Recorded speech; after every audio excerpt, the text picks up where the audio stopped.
اور زمین پر کوئی چلنے پھرنے والا نہیں مگر اس کا رزق اللہ کے ذمے ہے.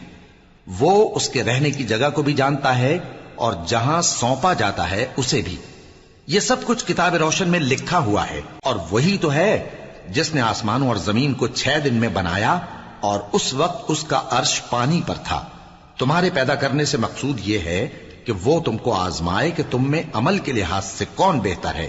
اور اے نبی، اگر تم کہو کہ تم لوگ مرنے کے بعد زندہ کر کے اٹھائے جاؤ گے تو کافر کہہ دیں گے کہ یہ تو کھلا جادو ہوا. اور اگر ایک مدت معین تک ہم ان سے عذاب روک دیں تو کہیں گے کہ کون سی چیز عذاب کو روکے ہوئے ہے. دیکھو، جس روز وہ ان پر واقع ہوگا پھر ٹلنے کا نہیں. اور جس چیز کا یہ مذاق اڑاتے ہیں وہ ان کو گھیر لے گی.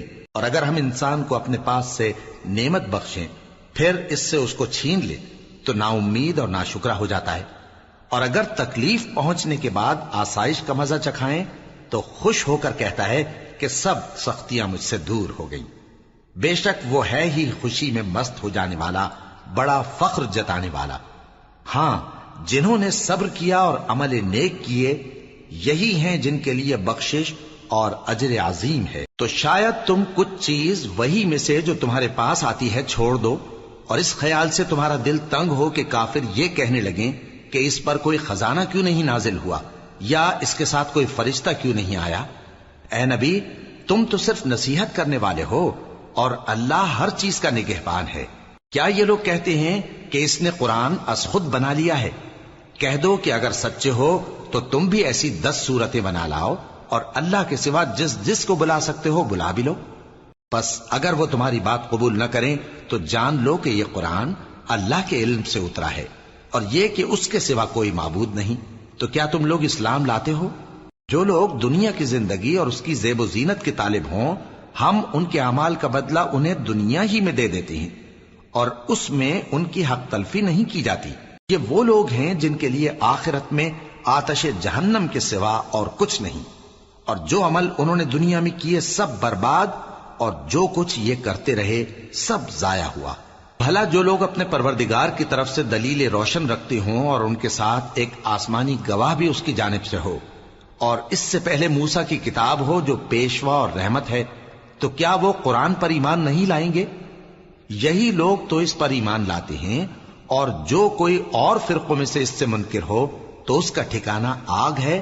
تو تم اس قرآن سے شک میں نہ ہونا، یہ تمہارے پروردگار کی طرف سے حق ہے، لیکن اکثر لوگ ایمان نہیں لاتے. اور اس سے بڑھ کر ظالم کون ہوگا جو اللہ پر جھوٹ باندھے؟ ایسے لوگ اپنے رب کے سامنے پیش کیے جائیں گے اور گواہ کہیں گے کہ یہی لوگ ہیں جنہوں نے اپنے پروردگار پر جھوٹ بولا تھا. سن رکھو کہ ظالموں پر اللہ کی لعنت ہے، جو اللہ کے رستے سے روکتے اور اس میں کجی چاہتی ہیں اور وہ آخرت کا بھی انکار کرتے ہیں. یہ لوگ زمین میں کہیں چھپ کر اللہ کو ہرا نہیں سکتے اور نہ اللہ کے سوا کوئی ان کا حمایتی ہے. اے پیغمبر، ان کو دگنا عذاب دیا جائے گا کیونکہ یہ شدت کفر سے تمہاری بات نہیں سن سکتے تھے اور نہ تم کو دیکھ سکتے تھے. یہی ہیں جنہوں نے اپنے آپ کو خسارے میں ڈالا اور جو کچھ یہ افترا کیا کرتے تھے ان سے جاتا رہا. بلا شبہ یہ لوگ آخرت میں سب سے زیادہ نقصان پانے والے ہیں. جو لوگ ایمان لائے اور عمل نیک کیے اور اپنے پروردگار کے آگے عاجزی کی یہی صاحب جنت ہیں، ہمیشہ اس میں رہیں گے.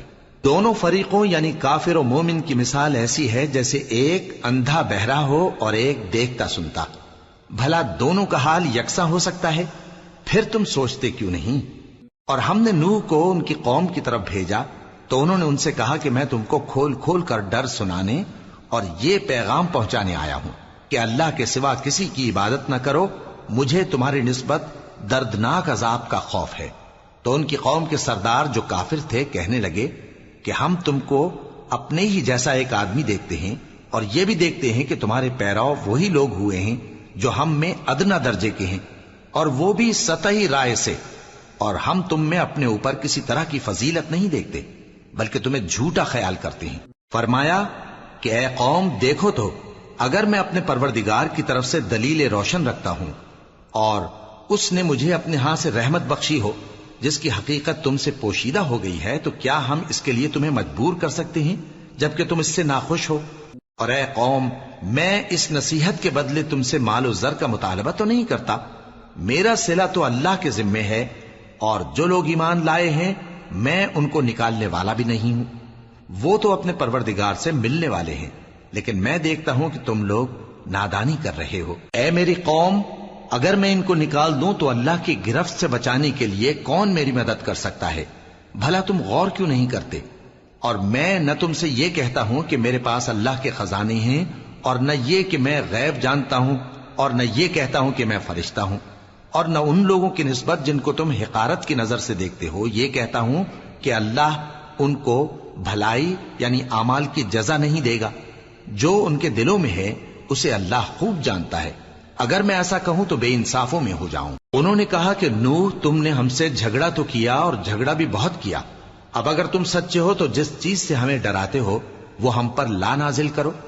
نوح نے کہا کہ اس عذاب کو تو اللہ ہی چاہے گا تو نازل کرے گا، اور تم اللہ کو کسی طرح ہرا نہیں سکتے، اور اگر میں یہ چاہوں کہ تمہاری خیر خواہی کروں اور اللہ یہ چاہے کہ تمہیں گمراہ رہنے دے تو میری خیر خواہی تم کو کچھ فائدہ نہیں دے سکتی، وہی تمہارا پروردگار ہے اور تمہیں اسی کی طرف لوٹ کر جانا ہے۔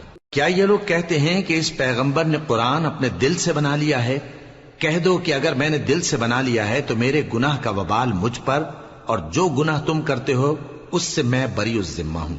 اور نوح کی طرف وحی کی گئی کہ تمہاری قوم میں جو لوگ ایمان لا چکے ان کے سوا اور کوئی ایمان نہیں لائے گا، تو جو کام یہ کر رہے ہیں ان کی وجہ سے غم نہ کھاؤ، اور ایک کشتی ہمارے حکم سے ہمارے سامنے بناؤ، اور جو لوگ ظالم ہیں ان کے بارے میں مجھ سے کچھ نہ کہنا، کیونکہ وہ ضرور غرق کر دیے جائیں گے۔ اور نوح نے کشتی بنانا شروع کر دی، اور جب ان کی قوم کے سردار ان کے پاس سے گزرتے تو ان سے تمسخر کرتے۔ وہ کہتے کہ اگر تم ہم سے تمسخر کرتے ہو تو جس طرح تم ہم سے تمسخر کرتے ہو اسی طرح ایک وقت ہم بھی تم سے تمسخر کریں گے، اور تم کو جلد معلوم ہو جائے گا کہ کس پر عذاب آتا ہے جو اسے رسوا کرے گا، اور کس پر ہمیشہ کا عذاب نازل ہوتا ہے۔ یہاں تک کہ جب ہمارا حکم آ پہنچا اور تنور جوش مارنے لگا تو ہم نے نوح کو حکم دیا کہ ہر قسم کے پالتو جانوروں میں سے جوڑا جوڑا یعنی ایک ایک نر اور ایک ایک مادہ لے لو، اور جس شخص کی نسبت حکم ہو چکا ہے کہ ہلاک ہو جائے گا اس کو چھوڑ کر اپنے گھر والوں کو اور جو ایمان لایا ہو اس کو کشتی میں سوار کر لو، اور ان کے ساتھ ایمان بہت ہی کم لوگ لائے تھے۔ نوح نے کہا کہ اللہ کا نام لے کر کہ اسی کے کرم سے اس کا چلنا اور ٹھہرنا ہے، اس میں سوار ہو جاؤ، بے شک میرا پروردگار بخشنے والا ہے، مہربان ہے۔ اور وہ ان کو لے کر طوفان کی لہروں میں چلنے لگی۔ لہریں کیا تھیں؟ گویا پہاڑ تھے۔ اس وقت نوح نے اپنے بیٹے کو جو کشتی سے الگ تھا پکارا کہ بیٹا ہمارے ساتھ سوار ہو جا اور کافروں میں شامل نہ ہو۔ اس نے کہا کہ میں ابھی پہاڑ سے جا لگوں گا، وہ مجھے پانی سے بچا لے گا۔ فرمایا کہ آج اللہ کے عذاب سے کوئی بچانے والا نہیں اور نہ کوئی بچ سکتا ہے مگر وہی جس پر اللہ رحم کرے۔ اتنے میں دونوں کے درمیان لہر حائل ہو گئی اور وہ ڈوب کر رہ گیا، اور حکم دیا گیا کہ اے زمین اپنا پانی نگل جا، اور اے آسمان تھم جا، اور پانی خشک ہو گیا اور کام تمام کر دیا گیا، اور کشتی کوہ جودی پر جا ٹھہری، اور کہہ دیا گیا کہ بے انصاف لوگوں پر لعنت۔ اور نوح نے اپنے پروردگار کو پکارا اور کہا کہ پروردگار، میرا بیٹا بھی میرے گھر والوں میں ہے، تو اس کو بھی نجات دے، تیرا وعدہ سچا ہے اور تو بہترین حاکم ہے۔ اللہ نے فرمایا کہ اے نوح، وہ تیرے گھر والوں میں نہیں ہے، وہ تو سراسر بد عمل ہے، تو جس چیز کی تم کو حقیقت معلوم نہیں اس کے بارے میں مجھ سے درخواست ہی نہ کرو، اور میں تم کو نصیحت کرتا ہوں کہ نادان نہ بنو۔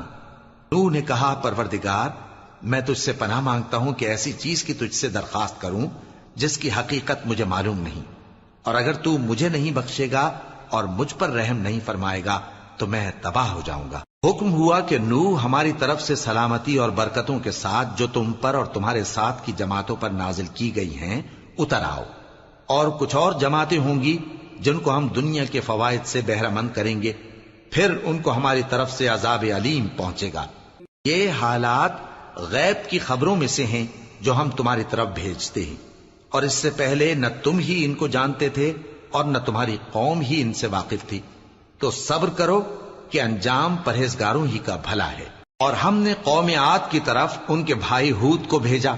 انہوں نے کہا اے میری قوم اللہ ہی کی عبادت کرو، اس کے سوا تمہارا کوئی معبود نہیں. تم شرک کر کے اللہ پر محض بہتان باندھتے ہو.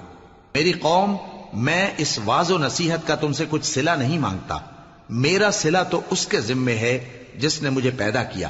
بھلا تم سمجھتے کیوں نہیں؟ اور اے قوم اپنے پروردگار سے بخشش مانگو، پھر اس کے آگے توبہ کرو. وہ تم پر آسمان سے موسلا دھار بارش برسائے گا اور تمہاری طاقت پر طاقت بڑھائے گا. اور دیکھو گناہگار بن کر روگردانی نہ کرو.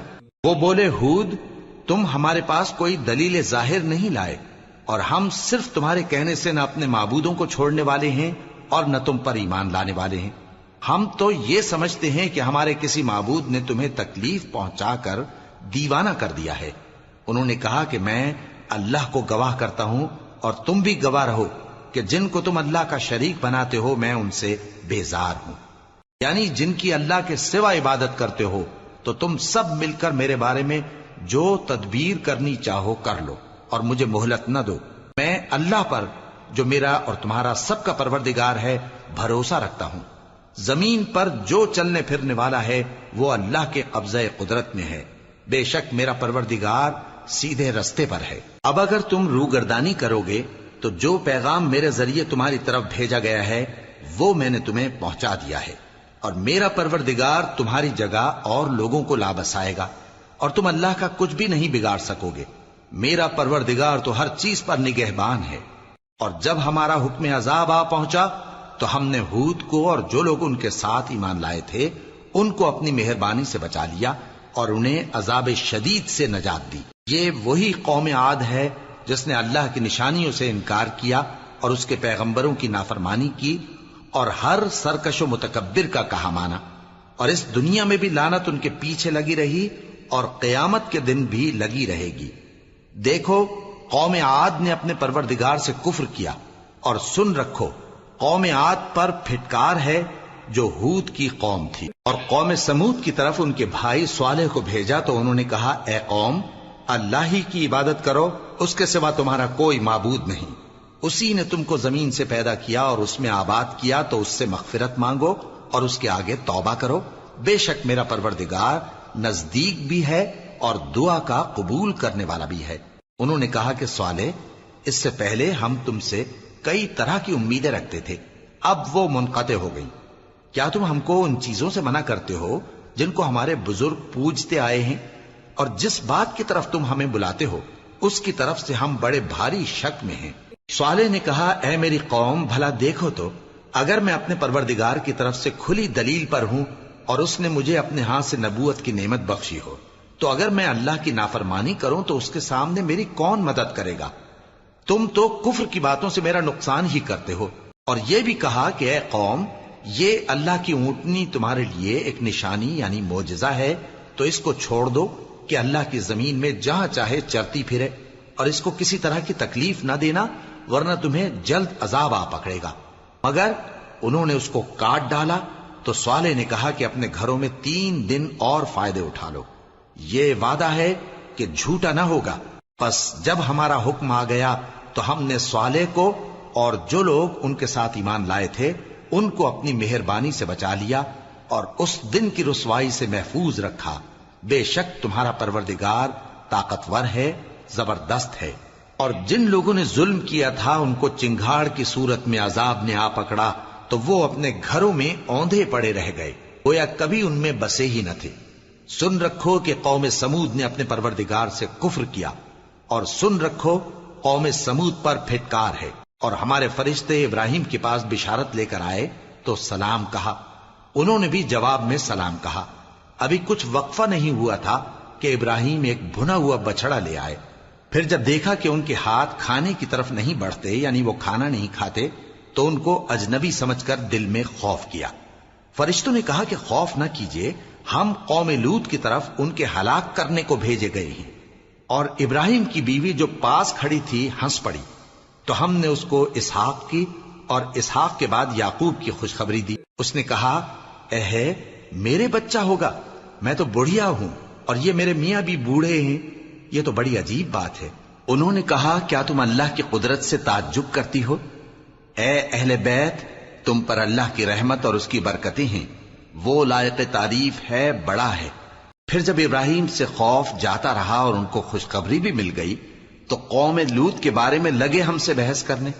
بے شک ابراہیم بڑے تحمل والے، نرم دل اور رجوع کرنے والے تھے۔ اے ابراہیم، اس بات کو جانے دو، تمہارے پروردگار کا حکم آ پہنچا ہے اور ان لوگوں پر عذاب آنے والا ہے جو کبھی نہیں ٹلنے کا۔ اور جب ہمارے فرشتے لوط کے پاس آئے تو وہ ان کے آنے سے غمناک اور تنگ دل ہوئے اور کہنے لگے کہ آج کا دن بڑی مشکل کا دن ہے۔ اور لوط کی قوم کے لوگ ان کے پاس بے تحاشا دوڑتے ہوئے آئے اور یہ لوگ پہلے ہی سے انتہائی بےہودہ حرکتیں کیا کرتے تھے۔ لوط نے کہا کہ اے بھائیو، یہ جو میری قوم کی لڑکیاں ہیں یہ تمہارے لیے جائز اور پاک ہیں، تو اللہ سے ڈرو اور میرے مہمانوں کے بارے میں مجھے بے آبرو نہ کرو۔ کیا تم میں کوئی بھی شائستہ آدمی نہیں؟ وہ بولے تم کو معلوم ہے کہ تمہاری ان بیٹیوں کی ہمیں کچھ حاجت نہیں، اور جو ہماری غرض ہے اسے تم خوب جانتے ہو۔ لوط نے کہا اے کاش مجھ میں تمہارے مقابلے کی طاقت ہوتی یا میں کسی مضبوط قلعے میں پناہ لے لیتا۔ فرشتوں نے کہا اے لوط، ہم تمہارے پروردگار کے فرشتے ہیں، یہ لوگ ہرگز تم تک نہیں پہنچ سکیں گے، تو کچھ رات رہے سے اپنے گھر والوں کو لے کر چل دو اور تم میں سے کوئی شخص پیچھے مڑ کر نہ دیکھے مگر تمہاری بیوی کے جو آفت ان پر پڑنے والی ہے وہی اس پر بھی پڑے گی۔ ان کے عذاب کے وعدے کا وقت صبح ہے، اور کیا صبح کچھ دور ہے؟ پھر جب ہمارا حکم آیا ہم نے اس بستی کو الٹ کر نیچے اوپر کر دیا اور ان پر پتھر کی تہ بتہ کنکریاں برسائیں جن پر تمہارے پروردگار کے ہاں سے نشان کیے ہوئے تھے، اور وہ بستی ان ظالموں سے کچھ دور نہیں۔ اور مدین کی طرف ان کے بھائی شعیب کو بھیجا تو انہوں نے کہا کہ اے قوم، اللہ ہی کی عبادت کرو کہ اس کے سوا تمہارا کوئی معبود نہیں، اور ناپ اور تول میں کمی نہ کیا کرو، میں تو تم کو آسودہ حال دیکھتا ہوں، اور اگر تم ایمان نہ لاؤ گے تو مجھے تمہارے بارے میں ایک ایسے دن کے عذاب کا خوف ہے جو تم کو گھیر کر رہے گا۔ اور اے میری قوم، ناپ اور تول انصاف کے ساتھ پوری پوری کیا کرو، اور لوگوں کو ان کی چیزیں کم نہ دیا کرو، اور زمین میں خرابی کرتے نہ پھرو۔ اگر تم کو میرے کہنے کا یقین ہو تو اللہ کا دیا ہوا نفع ہی تمہارے لیے بہتر ہے، اور میں تمہارا نگہبان نہیں ہوں۔ انہوں نے کہا اے شعیب، کیا تمہاری نماز تمہیں یہ سکھاتی ہے کہ جن کو ہمارے باپ دادا پوجتے آئے ہیں ہم ان کو ترک کر دیں، یا اپنے مال میں تصرف کرنا چاہیں تو نہ کریں؟ تم تو بڑے نرم دل اور بڑے سیدھے ہو۔ انہوں نے کہا کہ اے قوم، دیکھو تو اگر میں اپنے پروردگار کی طرف سے دلیل روشن پر ہوں اور اس نے اپنے ہاں سے مجھے نیک روزی دی ہو تو کیا میں اپنا فرض ادا نہ کروں؟ اور میں نہیں چاہتا کہ جس بات سے میں تمہیں منع کروں خود اس کو کرنے لگوں۔ میں تو جہاں تک مجھ سے ہو سکے تمہارے معاملات کی اصلاح چاہتا ہوں، اور اس بارے میں مجھے توفیق کا ملنا اللہ ہی کے فضل سے ہے۔ میں اسی پر بھروسہ رکھتا ہوں اور اسی کی طرف رجوع کرتا ہوں۔ اور اے قوم، میری مخالفت تم سے کوئی ایسا کام نہ کرا دے کہ جیسی مصیبت نوح کی قوم یا ہود کی قوم یا صالح کی قوم پر واقع ہوئی تھی ویسی ہی مصیبت تم پر واقع ہو۔ اور لوط کی قوم کا زمانہ تو تم سے کچھ دور نہیں، اور اپنے پروردگار سے بخشش مانگو اور اس کے آگے توبہ کرو، بے شک میرا پروردگار بڑا مہربان ہے، بہت محبت کرنے والا ہے۔ انہوں نے کہا کہ شعیب، تمہاری بہت سی باتیں ہماری سمجھ میں نہیں آتی، اور ہم دیکھتے ہیں کہ تم ہم میں کمزور بھی ہو، اور اگر تمہارے بھائی بند نہ ہوتے تو ہم تم کو سنسار کر دیتے، اور تم ہم پر کسی طرح بھی غالب نہیں ہو۔ انہوں نے کہا کہ اے قوم، کیا میرے بھائی بندوں کا دباؤ تم پر اللہ سے زیادہ ہے، اور اس کو تم نے پیٹھ پیچھے ڈال رکھا ہے؟ میرا پروردگار تو تمہارے سب اعمال کا احاطہ کیے ہوئے ہے۔ اور اے قوم، تم اپنی جگہ کام کیے جاؤ، میں اپنی جگہ کام کیے جاتا ہوں۔ تم کو ان قریب معلوم ہو جائے گا کہ رسوا کرنے والا عذاب کس پر آتا ہے اور جھوٹا کون ہے، اور تم بھی انتظار کرو، میں بھی تمہارے ساتھ انتظار کرتا ہوں۔ اور جب ہمارا حکم آ پہنچا تو ہم نے شعیب کو اور جو لوگ ان کے ساتھ ایمان لائے تھے ان کو تو اپنی رحمت سے بچا لیا، اور جو ظالم تھے ان کو چنگھاڑ نے آ دبوچا، تو وہ اپنے گھروں میں اوندھے پڑے رہ گئے، گویا ان میں کبھی بسے ہی نہ تھے۔ سن رکھو کہ مدین پر ویسی ہی پھٹکار ہے جیسی سمود پر پھٹکار تھی۔ اور ہم نے موسیٰ کو اپنی نشانیاں اور دلیل روشن دے کر بھیجا فرعون اور اس کے سرداروں کی طرف، تو وہ فرعون ہی کے حکم پر چلتے رہے، حالانکہ فرعون کا حکم درست نہیں تھا۔ وہ قیامت کے دن اپنی قوم کے آگے آگے چلے گا، پھر ان کو دوزخ میں جا اتارے گا، اور جس مقام پر وہ اتارے جائیں گے وہ برا ہے۔ اور اس جہان میں بھی لعنت ان کے پیچھے لگا دی گئی، اور قیامت کے دن بھی پیچھے لگی رہے گی۔ جو انعام ان کو ملا ہے برا ہے۔ یہ پرانی بستیوں کے تھوڑے سے حالات ہیں جو ہم تم سے بیان کرتے ہیں، ان میں سے بعض تو باقی ہیں اور بعض تہس نہس ہو گئیں۔ اور ہم نے ان لوگوں پر ظلم نہیں کیا بلکہ انہوں نے خود اپنے اوپر ظلم کیا۔ غرض جب تمہارے پروردگار کا حکم آ پہنچا تو جن معبودوں کو وہ اللہ کے سوا پکارا کرتے تھے وہ ان کے کچھ بھی کام نہ آئے، اور بربادی کے سوا انہیں اور کچھ نہ دے سکے۔ اور تمہارا پروردگار جب نافرمان بستیوں کو پکڑا کرتا ہے تو اس کی پکڑ اسی طرح کی ہوتی ہے، بے شک اس کی پکڑ دکھ دینے والی سخت ہے۔ ان قصوں میں اس شخص کے لیے جو عذاب آخرت سے ڈرے عبرت ہے۔ یہ وہ دن ہوگا جس میں سب اکٹھے کیے جائیں گے، اور یہی وہ دن ہوگا جس میں سب اللہ کے روبرو حاضر کیے جائیں گے، اور ہم اس کے لانے میں ایک وقت معین تک تاخیر کر رہے ہیں۔ جس روز وہ آ جائے گا تو کوئی شخص اللہ کے حکم کے بغیر بول بھی نہیں سکے گا۔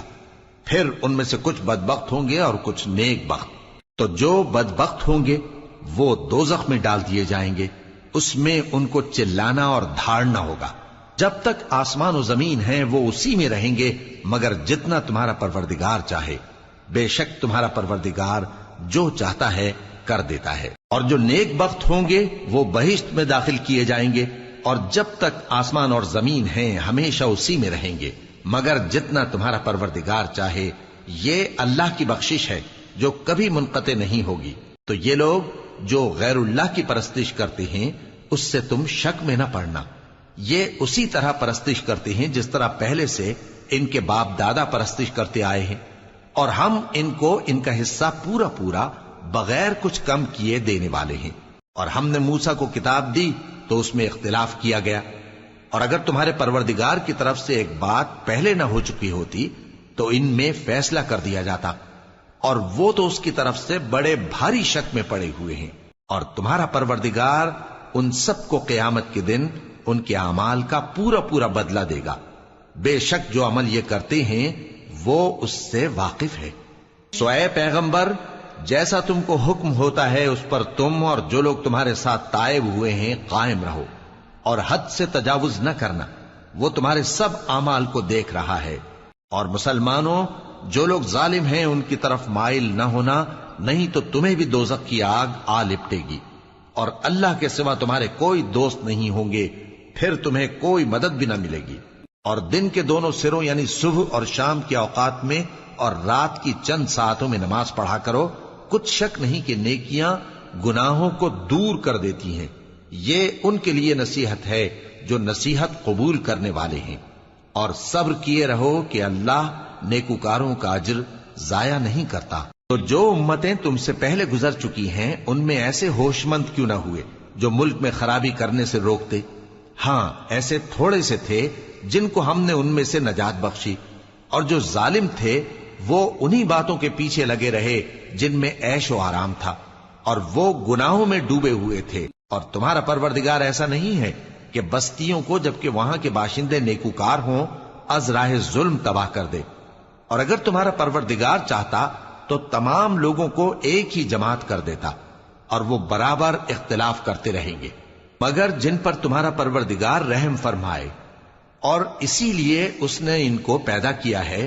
اور تمہارے پروردگار کا قول پورا ہو گیا کہ میں دوزخ کو جنوں اور انسانوں سب سے بھر دوں گا۔ اور اے نبی اور پیغمبروں کے وہ سب حالات جو ہم تم سے بیان کرتے ہیں ان سے ہم تمہارے دل کو جمائے رکھتے ہیں، اور ان حالات میں تمہارے پاس حق پہنچ گیا، اور یہ مومنوں کے لیے نصیحت اور عبرت ہے۔ اور جو لوگ ایمان نہیں لائے ان سے کہہ دو کہ تم اپنی جگہ عمل کیے جاؤ، ہم اپنی جگہ عمل کیے جاتے ہیں، اور نتیجہ اعمال کا تم بھی انتظار کرو، ہم بھی انتظار کرتے ہیں۔ اور آسمانوں اور زمین کی چھپی چیزوں کا علم اللہ ہی کو ہے، اور تمام معاملات اسی کی طرف رجوع کیے جائیں گے۔ تو اسی کی عبادت کرو اور اسی پر بھروسہ رکھو، اور جو کچھ تم لوگ کر رہے ہو تمہارا پروردگار اس سے بے خبر نہیں۔ شروع اللہ کا نام لے کر جو بڑا مہربان نہایت رحم والا ہے۔ الف لام را، یہ کتاب روشن کی آیتیں ہیں۔ ہم نے اس قرآن کو عربی میں نازل کیا ہے تاکہ تم لوگ سمجھ سکو۔ اے پیغمبر، ہم اس قرآن کے ذریعے سے جو ہم نے تمہاری طرف بھیجا ہے تمہیں ایک نہایت اچھا قصہ سناتے ہیں، اور تم اس سے پہلے بے خبر تھے۔ جب یوسف نے اپنے والد سے کہا کہ ابا، میں نے خواب میں 11 ستاروں اور سورج اور چاند کو دیکھا ہے، دیکھتا کیا ہوں کہ وہ مجھے سجدہ کر رہی ہیں۔ انہوں نے کہا کہ بیٹا، اپنے خواب کا ذکر اپنے بھائیوں سے نہ کرنا، نہیں تو وہ تمہارے حق میں کوئی چال چلیں گے۔ کچھ شک نہیں کہ شیطان انسان کا کھلا دشمن ہے، اور اسی طرح اللہ تمہیں برگزیدہ و ممتاز کرے گا اور خواب کی باتوں کی تعبیر کا علم سکھائے گا، اور جس طرح اس نے اپنی نعمت پہلے تمہارے دادا پر دادا ابراہیم اور اسحاق پر پوری کی تھی، اسی طرح تم پر اور اولاد یعقوب پر پوری کرے گا۔ بے شک تمہارا پروردگار سب کچھ جاننے والا ہے، حکمت والا ہے۔ ہاں، یوسف اور ان کے بھائیوں کے قصے میں پوچھنے والوں کے لیے بہت سی نشانیاں ہیں۔ جب انہوں نے آپس میں تذکرہ کیا کہ یوسف اور اس کا بھائی ابا کو ہم سے زیادہ پیارے ہیں، حالانکہ ہم جماعت کی جماعت ہیں، کچھ شک نہیں کہ ابا کھلی غلطی پر ہیں۔ یوسف کو یا تو جان سے مار ڈالو یا کسی ملک میں پھینک آؤ، پھر ابا کی توجہ صرف تمہاری طرف ہو جائے گی، اور اس کے بعد تم نیک لوگوں میں ہو جاؤ گے۔ ان میں سے ایک کہنے والے نے کہا کہ یوسف کو جان سے نہ مارو، کسی اندھے کنویں میں ڈال دو کہ کوئی راہگیر اسے نکال کر کسی دوسرے ملک میں لے جائے گا۔ اگر تم کو کرنا ہی ہے تو یوں کرو۔ یہ مشورہ کر کے وہ اپنے والد سے کہنے لگے کہ ابا جان، کیا سبب ہے کہ آپ یوسف کے بارے میں ہمارا اعتبار نہیں کرتے؟ حالانکہ ہم اس کے خیر خواہ ہیں، کل اسے ہمارے ساتھ بھیج دیجئے کہ خوب میوے کھائے اور کھیلے کودے، ہم اس کے نگہبان ہیں۔ انہوں نے کہا کہ یہ امر مجھے غمناک کیے دیتا ہے کہ تم اسے لے جاؤ، یعنی وہ مجھ سے جدا ہو جائے، اور مجھے یہ بھی خوف ہے کہ تم کھیل میں اس سے غافل ہو جاؤ اور اسے بھیڑیا کھا جائے۔ وہ کہنے لگے کہ اگر ہماری موجودگی میں کہ ہم ایک طاقتور جماعت ہیں اسے بھیڑیا کھا گیا تو ہم بڑے نقصان میں پڑ گئے۔ غرض جب وہ اس کو لے گئے اور اس بات پر اتفاق کر لیا کہ اس کو اندھے کنویں میں ڈال دیں، اور ہم نے یوسف کی طرف وحی بھیجی کہ ایک وقت ایسا آئے گا کہ تم انہیں ان کے اس سلوک سے آگاہ کرو گے، اور ان کو اس وحی کی کچھ خبر نہ ہوگی۔ اور یہ حرکت کر کے وہ رات کے وقت باپ کے پاس روتے ہوئے آئے، کہنے لگے کہ ابا جان، ہم تو دوڑنے اور ایک دوسرے سے آگے نکلنے میں مصروف ہو گئے اور یوسف کو اپنے اسباب کے پاس چھوڑ گئے تو اسے بھیڑیا کھا گیا، اور آپ ہماری بات کو گو ہم سچ ہی کہتے ہیں باور نہیں کریں گے، اور ان کے کرتے پر جھوٹ موٹ کا لہو بھی لگا لائے۔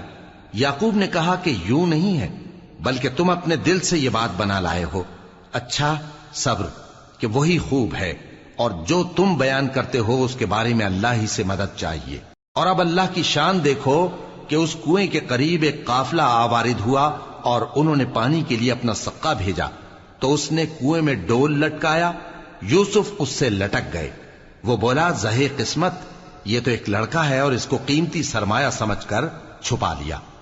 اور جو کچھ وہ کرتے تھے اللہ کو خوب معلوم تھا، اور انہوں نے اس کو تھوڑی سی قیمت یعنی مادود چند درہموں پر بیچ ڈالا، اور وہ اس سے بیزار ہو رہے تھے۔ اور مصر میں جس شخص نے اس کو خریدا، اس نے اپنی بیوی سے جس کا نام زلیخا تھا کہا کہ اس کو عزت و اکرام سے رکھو، عجب نہیں کہ یہ ہمیں فائدہ دے یا ہم اسے بیٹا بنا لیں۔ اس طرح ہم نے یوسف کو سرزمین مصر میں جگہ دی، اور غرض یہ تھی کہ ہم ان کو خواب کی باتوں کی تعبیر سکھائیں، اور اللہ اپنے کام پر غالب ہے لیکن اکثر لوگ نہیں جانتے۔ اور جب وہ اپنی جوانی کو پہنچے تو ہم نے ان کو دانائی اور علم عطا کیا، اور نیکوکاروں کو ہم اسی طرح بدلہ دیا کرتے ہیں۔ اور جس عورت کے گھر میں وہ رہتے تھے اس نے ان کو اپنی طرف مائل کرنا چاہا، اور دروازے بند کر کے کہنے لگی، یوسف جلدی آؤ۔ انہوں نے کہا کہ اللہ پناہ میں رکھے، وہ یعنی تمہارے میاں تو میرے آقا ہیں، انہوں نے مجھے اچھی طرح سے رکھا ہے، میں ایسا ظلم نہیں کر سکتا، بے شک ظالم لوگ فلاح نہیں پائیں گے۔ اور اس عورت نے ان کا قصد کیا اور انہوں نے اس کا قصد کیا۔ اگر وہ اپنے پروردگار کی نشانی نہ دیکھتے تو جو ہوتا سو ہوتا۔ یوں اس لیے کیا گیا کہ ہم ان سے برائی اور بے حیائی کو روک دیں، بے شک وہ ہمارے چنے ہوئے بندوں میں سے تھے۔ اور دونوں دروازے کی طرف بھاگے، آگے یوسف پیچھے زلیخا، اور عورت نے ان کا کرتا پیچھے سے پکڑ کر جو کھینچا تو پھاڑ ڈالا، اور دونوں کو دروازے کے پاس عورت کا خاوند مل گیا۔ تو عورت بولی کہ جو شخص تمہاری بیوی کے ساتھ برا ارادہ کرے اس کی اس کے سوا کیا سزا ہے کہ یا تو قید کیا جائے یا اسے دکھ کا عذاب دیا جائے۔ یوسف نے کہا اسی نے مجھ کو اپنی طرف مائل کرنا چاہا تھا، اور اس کے خاندان میں سے ایک گواہ نے گواہی دی کہ اگر اس کا کرتا آگے سے پھٹا ہو تو یہ سچی اور یوسف جھوٹا ہے، اور اگر کرتا پیچھے سے پھٹا ہو تو یہ جھوٹی اور وہ سچا ہے۔ سو جب اس کا کرتا دیکھا تو پیچھے سے پھٹا تھا، تب اس نے زلیخا سے کہا کہ یہ تمہارا ہی فریب ہے، اور کچھ شک نہیں کہ تم عورتوں کے فریب بڑے بھاری ہوتے ہیں۔ یوسف اس بات کا خیال نہ کر، اور زلیخا تو اپنے گناہ کی بخشش مانگ، بے شک خطا تیری ہی ہے۔ اور شہر میں عورتیں گفتگویں کرنے لگیں کہ عزیز کی بیوی اپنے غلام کو اپنی طرف مائل کرنا چاہتی ہے، اور اس کی محبت اس کے دل میں گھر کر گئی ہے، ہم دیکھتی ہیں کہ وہ کھلی گمراہی میں ہے۔ پھر جب زلیخا نے ان عورتوں کی گفتگو جو حقیقت میں دیدار یوسف کے لیے ایک چال تھی سنی، تو ان کے پاس دعوت کا پیغام بھیجا، اور ان کے لیے ایک محفل مرتب کی، اور پھل تراشنے کے لیے ہر ایک کو ایک ایک چھری دی، اور یوسف سے کہا کہ ان کے سامنے آؤ۔ جب عورتوں نے ان کو دیکھا تو ان کا روب حسن ان پر ایسا چھا گیا کہ پھل تراشتے تراشتے اپنے ہاتھ کاٹ لیے، اور بے ساختہ بول اٹھیں کہ اللہ پاک ہے، یہ آدمی نہیں، یہ تو کوئی بزرگ فرشتہ ہے۔ زلیخا نے کہا تو یہ وہی ہے جس کے بارے میں تم مجھے تانے دیتی تھیں، اور بے شک میں نے اس کو اپنی طرف مائل کرنا چاہا مگر یہ بچا رہا، اور اگر یہ وہ کام نہ کرے گا جو میں اسے کہتی ہوں تو قید کر دیا جائے گا اور ذلیل ہوگا۔ یوسف نے دعا کی کہ پروردگار جس کام کی طرف یہ مجھے بلاتی ہیں اس کی نسبت مجھے قید پسند ہے، اور اگر تو مجھ سے ان کے فریب کو نہ ہٹائے گا تو میں ان کی طرف مائل ہو جاؤں گا اور نادانوں میں سے ہو جاؤں گا۔ پس ان کے رب نے ان کی دعا قبول کر لی اور ان سے عورتوں کا داؤں ٹال دیا، بے شک وہی تو سننے والا ہے، جاننے والا ہے۔ پھر باوجود اس کے کہ وہ لوگ ان کی بے گناہی کے نشان دیکھ چکے تھے، ان کی رائے یہی ٹھہری کہ کچھ عرصے کے لیے ان کو قید ہی کر دیں، اور ان کے ساتھ دو اور جوان بھی داخل زندہ ہوئے۔ ایک نے ان میں سے کہا کہ میں نے خواب دیکھا ہے، دیکھتا کیا ہوں کہ شراب کے لیے انگور نچوڑ رہا ہوں۔ دوسرے نے کہا کہ میں نے بھی خواب دیکھا ہے، میں یہ دیکھتا ہوں کہ اپنے سر پر روٹیاں اٹھائے ہوئے ہوں اور پرندے ان میں سے کھا رہے ہیں، تو ہمیں ان کی تعبیر بتا دیجئے کہ ہم تمہیں نیکوکار دیکھتے ہیں۔ یوسف نے کہا کہ جو کھانا تم کو ملنے والا ہے وہ آنے نہیں پائے گا کہ میں اس سے پہلے تم کو اس کی تعبیر بتا دوں گا۔ یہ ان باتوں میں سے ہے جو میرے پروردگار نے مجھے سکھائی ہیں۔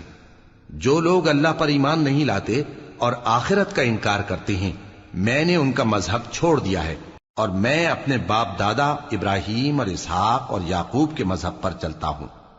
ہمیں شایع نہیں ہے کہ کسی چیز کو اللہ کے ساتھ شریک بنائیں، یہ اللہ کا فضل ہے ہم پر بھی اور لوگوں پر بھی، لیکن اکثر لوگ شکر نہیں کرتے۔ اے میرے قید خانے کے رفیقو، بھلا کئی جدا جدا آقا اچھے یا اللہ جو اکیلا ہے سب پر غالب ہے؟ جن چیزوں کی تم اللہ کے سوا پرستش کرتے ہو وہ صرف نام ہی نام ہیں جو تم نے اور تمہارے باپ دادا نے رکھ لیے ہیں، اللہ نے ان کی کوئی سند نازل نہیں کی۔ سن رکھو کہ اللہ کے سوا کسی کی حکومت نہیں ہے، اس نے ارشاد فرمایا ہے کہ اس کے سوا کسی کی عبادت نہ کرو، یہی سیدھا دین ہے، لیکن اکثر لوگ نہیں جانتے۔ اے میرے قید خانے کے رفیقو، تم میں سے ایک جو پہلا خواب بیان کرنے والا ہے وہ تو اپنے آقا کو شراب پلایا کرے گا، اور جو دوسرا ہے وہ سولی دیا جائے گا، اور پرندے اس کا سر نوچ کھائیں گے۔ جو بات تم مجھ سے پوچھتے تھے وہ فیصل ہو چکی ہے، اور ان دونوں میں سے جس کی نسبت یوسف نے خیال کیا کہ وہ رہائی پا جائے گا، اس سے کہا کہ اپنے آقا سے میرا ذکر بھی کر دینا۔ پھر شیطان نے اسے ان کا اپنے آقا سے ذکر کرنا بھلا دیا، اور یوسف کئی برس قید خانے ہی میں رہے۔ اور بادشاہ نے کہا کہ میں نے خواب دیکھا ہے، دیکھتا کیا ہوں کہ 7 موٹی گائیں ہیں جن کو 7 دبلی گائیں کھا رہی ہیں، اور 7 خوشے سبز ہیں اور 7 خشک۔ اے درباریو، اگر تم خوابوں کی تعبیر دے سکتے ہو تو مجھے میرے خواب کی تعبیر بتاؤ۔ انہوں نے کہا یہ خواب تو پریشان خیالی سے ہیں اور ہمیں ایسے خوابوں کی تعبیر نہیں آتی۔ اور وہ شخص جو دونوں قیدیوں میں سے رہائی پا گیا تھا اور جسے مدت کے بعد وہ بات یاد آ گئی، بول اٹھا کہ میں آپ کو اس کی تعبیر لا بتاتا ہوں، مجھے قید خانے جانے کی اجازت دیجیے۔ غرض وہ یوسف کے پاس آیا اور کہنے لگا، یوسف، اے بڑے سچے یوسف، ہمیں اس خواب کی تعبیر بتائیے کہ 7 موٹی گایوں کو 7 دبلی گائیں کھا رہی ہیں، اور 7 خوشے سبز ہیں اور 7 سوکھے، تاکہ میں لوگوں کے پاس واپس جا کر تعبیر بتاؤں۔ عجب نہیں کہ وہ تمہاری قدر جانے۔ انہوں نے کہا کہ تم لوگ 7 سال متواتر کھیتی کرتے رہو گے، تو جو غلہ کاٹو تو تھوڑے سے غلے کے سوا جو کھانے میں آئے باقی کو خوشوں میں ہی رہنے دینا۔ پھر اس کے بعد خشک سالی کے 7 سخت سال آئیں گے کہ جو غلہ تم نے جمع کر رکھا ہوگا وہ سب کو کھا جائیں گے، صرف وہی تھوڑا سا رہ جائے گا جو تم احتیاط سے رکھ چھوڑو گے۔ پھر اس کے بعد ایک ایسا سال آئے گا کہ خوب مے برسے گا اور لوگ اس میں رس نچوڑیں گے۔ اور یہ تعبیر سن کر بادشاہ نے حکم دیا کہ یوسف کو میرے پاس لے آؤ۔ سو جب قاصد ان کے پاس گیا تو انہوں نے کہا کہ اپنے آقا کے پاس واپس جاؤ اور اس سے پوچھو کہ ان عورتوں کا کیا حال ہے جنہوں نے اپنے ہاتھ کاٹ لیے تھے، بے شک میرا پروردگار ان کے فریب سے خوب واقف ہے۔ بادشاہ نے عورتوں سے پوچھا کہ تمہارا کیا قصہ تھا جب تم نے یوسف کو اپنی طرف مائل کرنا چاہا؟ سب بول اٹھیں کہ اللہ پاک ہے، ہم نے اس میں کوئی برائی معلوم نہیں کی۔ عزیز کی بیوی نے کہا، اب سچی بات تو ظاہر ہو ہی گئی ہے، اصل یہ ہے کہ میں نے اس کو اپنی طرف مائل کرنا چاہا تھا اور وہ بے شک سچا ہے۔ یوسف نے کہا کہ میں نے یہ بات اس لیے پوچھی ہے کہ عزیز کو یقین ہو جائے کہ میں نے اس کی پیٹھ پیچھے اس کی امانت میں خیانت نہیں کی، اور اللہ خیانت کرنے والوں کی چال کو چلنے نہیں دیتا۔